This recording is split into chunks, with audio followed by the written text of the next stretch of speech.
dome. Here we can also see this in this very beautiful sepia drawing, this proposal for a museum. And if you have a look at the scale of these figures, yeah, then we can see how utopian, yeah, how exaggerated this proposal is.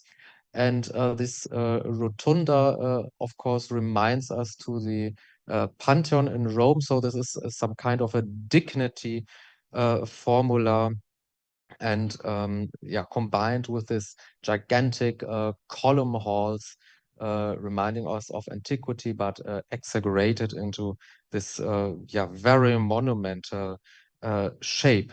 And the yeah, the interesting thing is, yeah, the remarkable thing is that Boulez actually had no idea what should be exhibited in this museum. Yeah, he said that such trivialities did not interest him. Đây là một cái bức ảnh minh họa cái nội thất mà ông Boulez ông vẽ ra, thì đây là một cái proposal, một cái đề xuất thôi, một cái bản vẽ đề xuất thôi. Thì nhưng mà quý vị có thể thấy cái sự kỳ vĩ của cái bảo tàng này, và nó có một cái mái vòm kiểu La Mã, kiểu Roman rất là lớn. Và có một điều thú vị là ông Boulez sau khi ông làm xong cái bản đề xuất này thì ông cũng không biết phải trưng bày gì ở bên trong này. Yeah. So this remains an yeah, some theoretical practice, and due to this sheer size, it also reflects still the time of the ancien regime, of the absolutism, yeah, and where the people are feeling like small in this giant architecture representing the whole people. Nhưng mà nó đem đến lại một cái lý thuyết, đó là khiến cho người tham quan cảm thấy nhỏ bé khi đi vô một cái công trình kỳ vĩ, một cái không gian lớn. Yeah, another design for an ideal museum comes from Jean-Nicolas Louis Durand, who published this project from 1802 in one of his famous textbooks that were intended for teaching young architects. And this design is still very monumental, but less exaggerated than it is the case with Boulez. Dạ, một cái bản vẽ tiếp theo của ông Durant, vẽ vào năm 1802, và cái bản vẽ này chủ yếu được dùng để dạy cho các kiến trúc sư trẻ thời bấy giờ về về công trình trưng bày. Và mặc dù là vẫn nó vẫn mang cái yếu tố kỳ vĩ, nhưng mà nó không to lớn bằng cái bản vẽ trước. Yeah, we still have here in the center this rotunda, still reminiscent of the Pantheon, especially when we have a look here of the ceiling design of the dome. We still have a central plant building, but of course, this still remains relatively theoretical. But in a comparison to Boulez, Durand already had some ideas how to arrange a museum. And the important thing is that we have here on every side an entrance, and his idea was to dedicate each wing here of this museum to a special field. Yeah, so one part for arts, for paintings, one part for science, and so on. And his idea was to organize the to make it better accessible for the according the different interests of people. Yeah, so that they would use that every field of interest had its own interests that people could enter. Cái bản vẽ này so với bản vẽ của ông Boulez hồi trước thì nó cũng có một cái ngã tư, và giữa cái ngã tư nó có một cái mái vòm á, thì cái thuật ngữ nó gọi là rotunda. Thì cái điểm khác so với Boulez thì cái công trình này, như quý vị thấy là ở tất cả các cánh đều có lối vào, và mỗi cánh thì nó trưng bày những cái chủ đề khác nhau. Ví dụ như một bên thì về hội họa, bên thì về khoa học, và như thế nó sẽ giúp cho Nó giúp cho người tham quan dễ dàng tiếp cận dựa theo sở thích của họ. Yes, and one of the pupils of Duran was no one less than Karl Friedrich Schinkel, and in his design for the Altes Museum in Berlin, for the Old Museum in Berlin, we still will find the Rotunda.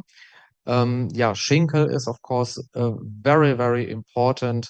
He was the Prussian um, building deputy. He was architect, painter, and also the first monument conservator. So he can be considered the founder of monument preservation. And he particularly coined the downtown in Berlin.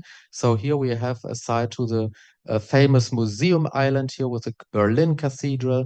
Here we have Schinkel's Altes Museum, and then the Old National Gallery, New Museum, Pergamon Museum. So this is the famous museum island. Có một học trò của ông Durant tên là Schinker. Thì ông Schinker này ông ông làm việc trên cái lĩnh vực bảo tồn di tích, và có thể xem như ông là người khai sinh ra cái lĩnh vực đó.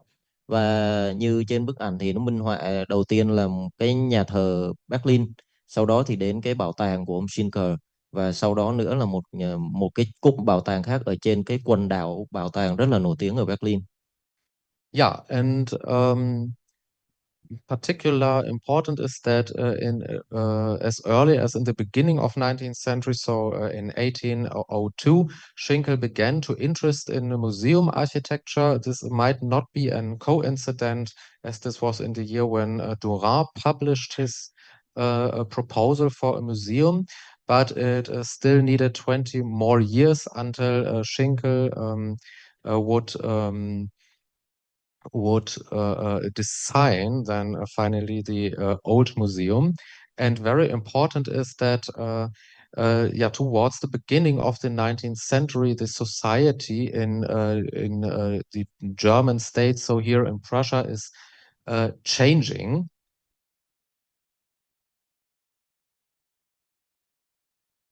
So so what happens is actually the a few years already, the French Revolution has gone by, and we are now in a time where a new bourgeoisie is gaining more strength and more independency from the church and the nobility, and the remaining monarchies in Europe. They are trying to maintain their power. Yeah, and one mean of this from the Prussian King William III was to grant the people more yeah, more education, more freedom, yeah. And therefore this old museum as a place for to educate the people was erected in direct vicinity to the Berlin castle. Và đến cái thế kỷ tóm tắt lại á, thì đều vào đến cái thế kỷ 19, nửa sau cái thế kỷ 19, từ đầu cho đến nửa sau thế kỷ 19, thì những cái đế quốc ở châu Âu họ vẫn muốn giữ ờ, cái quyền lực của họ, cái quyền lực thôn tính của họ, ờ, ờ, cho nên là họ rất là muốn show những cái quyền lực đó ở trong những cái phòng trưng bày á, nên là những cái công trình bảo tàng được gọi như là được nhấn mạnh hơn ở trong cái đời sống. Yeah, so this was also the time when actually the museum island was established. So we can see here behind this island there is also a water moat which was straightened, and then this area for the old museum was leveled to erect this. And yeah, when we have a quick look, here we can see a contemporary view of the old museum. And when we have a quick look here to the floor plan and the section, this old museum was shows also here this dome in the central. Then here we have the front facade and the other building wings. They are grouped here around these two courtyards. Đó chính là cái thời can you back the slide? Dạ, đó chính là cái thời kỳ mà cái quần đảo bảo tàng ở Berlin được hình thành. Ờ, Như quý vị thấy trên bảng, đây là một cái quần đảo Berlin có rất là nhiều cái bảo tàng dọc theo cái bờ kênh. Và next please. Okay, next. Và đây là một trong những cái tấm ảnh so sánh giữa bản vẽ thời đó và những cái bức ảnh được chụp đương đại hiện tại. Và như tất cả các bảo tàng ở đó thì ví dụ như cái bảo tàng Âu Museum thì ờ, nó vẫn giữ cái dome ở phía giữa, nó vẫn giữ như là những cái bản đề xuất hồi xưa. Yes, and very important is, yeah, when we have back here a look to the to the design of the facade, that this building is designed in classicist style with this order here of ionic columns and this cube-like structure. And this is a reference to a building called the Stoa Poikile in Athens. Yeah, the Stoa Poikile in Athens was situated in the Agora, and the main place in the yeah, so called the market square of Athens. And the ancient Greece, ancient Athens was considered to be the birthplace of democracy. Ờm, nói về thiết kế mặt đứng của bảo tàng thời bấy giờ á, là họ theo phong cách cổ điển với những cái hàng cột Ionic, với những cái hàng cột Ionic rất là mạnh mẽ, ấn tượng. Ok. Yes. Yeah, so here we have this depiction, yeah, an reconstruction of the Stoa Poikile. This store had this name for this pictures here. It is no longer preserved, yeah, but also here we have here this side through the entrance hall with these ionic columns, and also here the walls they are showing some some paintings, so very comparable to this Stoa Poikile. And also important is that the ancient Greek building, this term Stoa Poikile also gave the name for the philosophical direction of the Stoa. Thì Because people gathered there to do philosophy, but also to discuss about politics and so on. So this Stoa Poikile in Athens, this was a place where the citizens that were very much dedicated to the state, that were well educated and also doing philosophy met. Yeah, a place for well educated people who cared for the state. ở trên màn hình có hai bức ảnh, thì bức ảnh bên phải á, nó là Stur Poikile. Đó là một cái thuật ngữ để chỉ như quý vị thấy là có những cái hàng cột Ionic, và phía trong cái hàng cột là có những cái bức họa rất là hùng vĩ. Thì như cái bảo tàng của Schinker, bảo tàng Old Museum ở Berlin hiện nay á, thì họ cũng thời đó họ cũng ờ, phản chiếu lại cái Stur Poikile. Đó là cũng là những cái hàng cột Ionic lớn, và có một cái hành lang, rồi sau đó có đến một cái bức tường, và trên bức tường nó có rất là nhiều bức họa kỳ vĩ. Và cái thuật ngữ Stur Poikile này nó không chỉ là nói về cái đề xuất về cái hướng trưng bày, mà nó còn thể hiện một cái triết lý, một cái thuật ngữ về triết học, nơi mà những cái người mà học giả cao cấp thời bấy giờ họ thường đến cái khu vực này để họ thảo luận về triết học với nhau. Yeah, and the second reference is the a reference to the Pantheon in Rome. Yeah, so I already mentioned that in the center of the old museum there is this rotunda with this giant dome.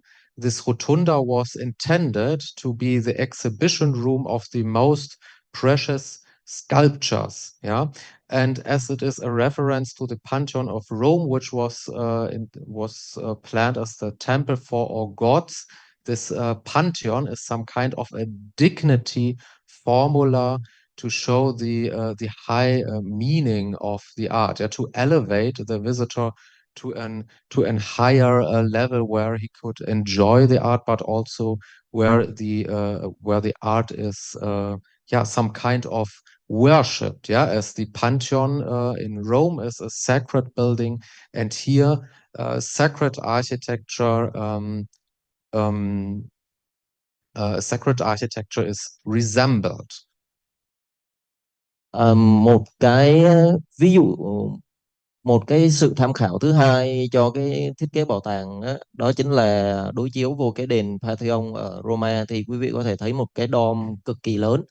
Thì cái mái vòm này á, cái mái vòm này khi mà đưa về cái bảo tàng Old Museum thì trên mái vòm có những cái sculpture, có những cái bức tượng điêu khắc ừm, được trưng bày ở phía trên cái mái vòm đó, và nó khiến cho du khách khi mà họ tới tham quan, nó không chỉ là tham quan nữa mà nó giống như một cái gì đó, nó worship, tức là nó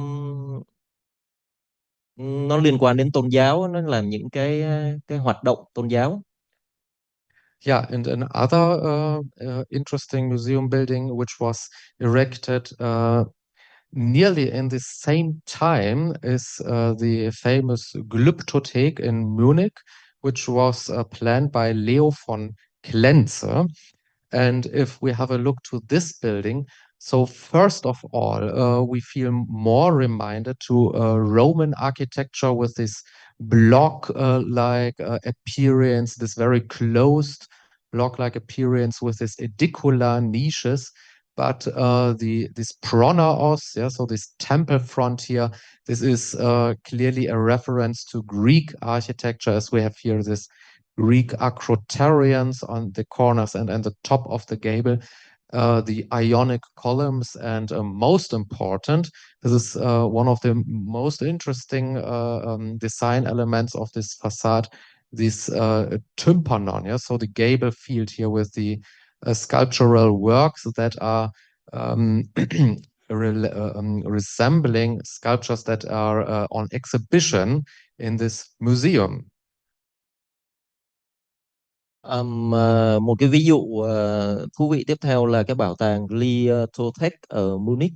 Thì cái bảo tàng này nó, như quý vị thấy cái hình khối á, thì nó như cái kiểu kiến trúc của La Mã. Còn trong khi đó thì cái diềm mái và những cái thức cột á, thì nó lại đi theo cái kiến trúc của Hy Lạp. Và dựa trên cái bức phù điêu ở trên cái diềm mái á, trên trên cái mái, thì người ta có thể hình dung được là bên trong sẽ trưng bày cái gì. Yeah, we might ask, why is Greek architecture, ancient Greek architecture, so important here?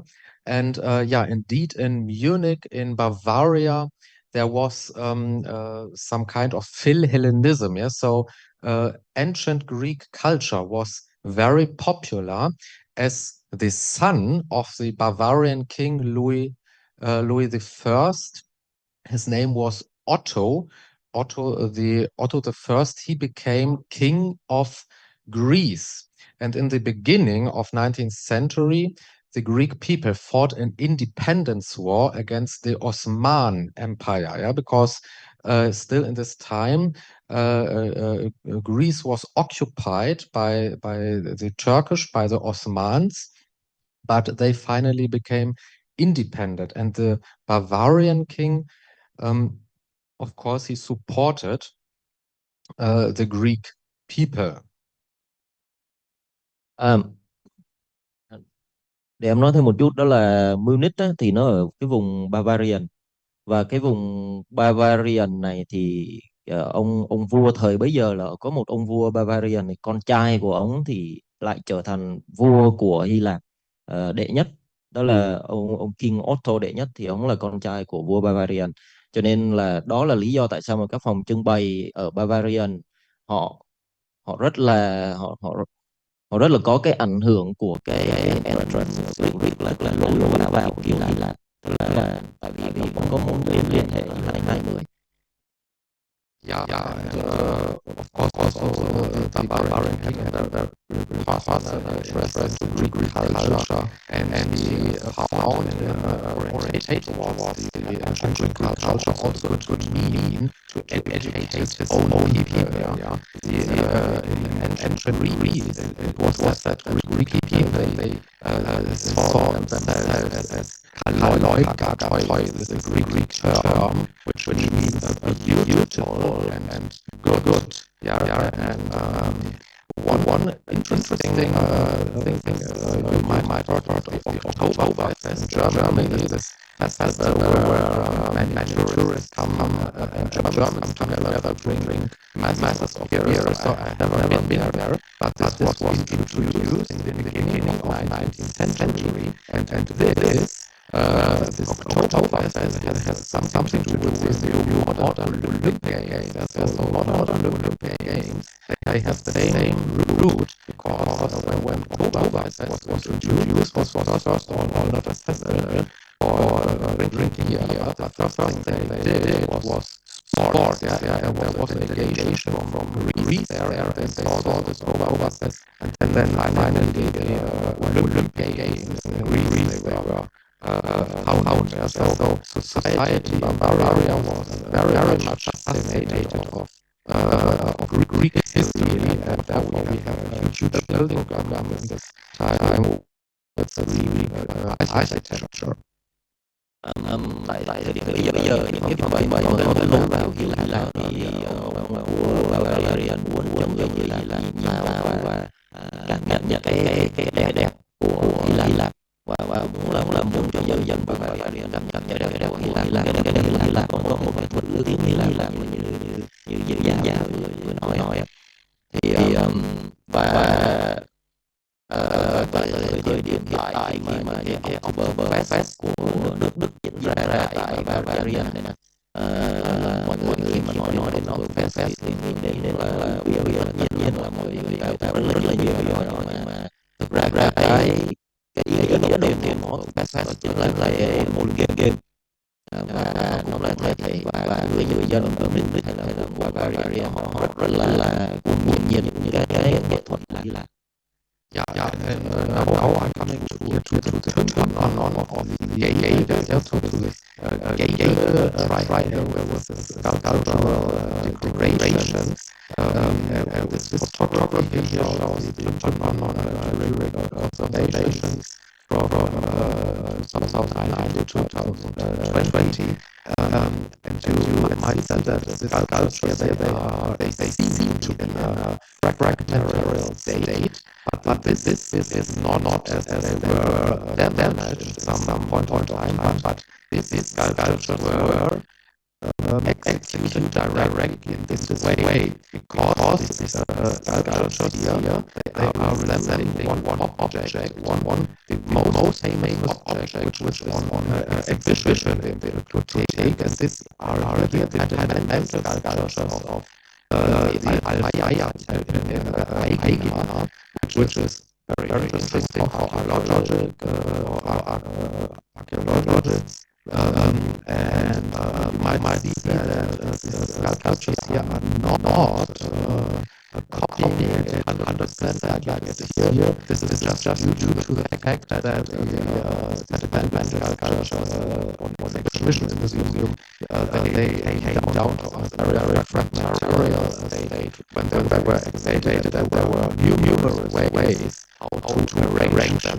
So this is one specific arrangement, but can also be assembled like puzzle in a different way. This is how they imagined that it would look like in the 19th century. So we have here on the gate the reference, the most important object which was on the exhibition in the museum.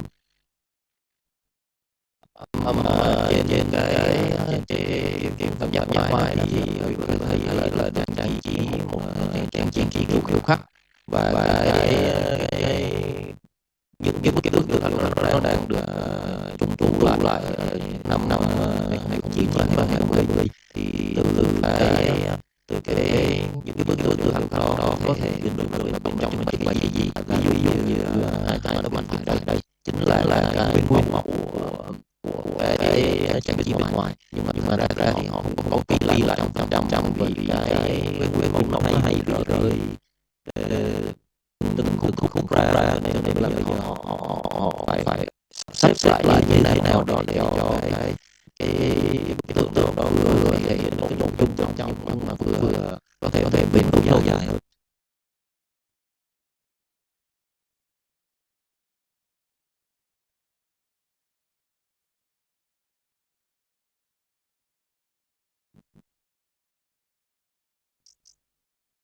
Yeah, yeah. So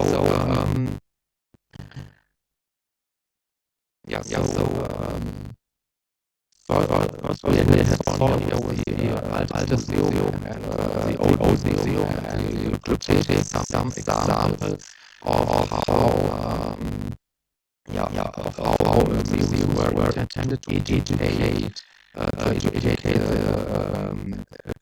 Yeah, there's some very much to do with search for national identity. So in the case of Berlin, grant more attention to maintain monarchy or Greek in Bavaria, very much orientation to Greek culture, and also with an aim to educate people as this Greek culture. They are coming from the personal connection with the Greek king. What also begins here is relatively early, namely in the late 18th century, the internationalization of museum architecture.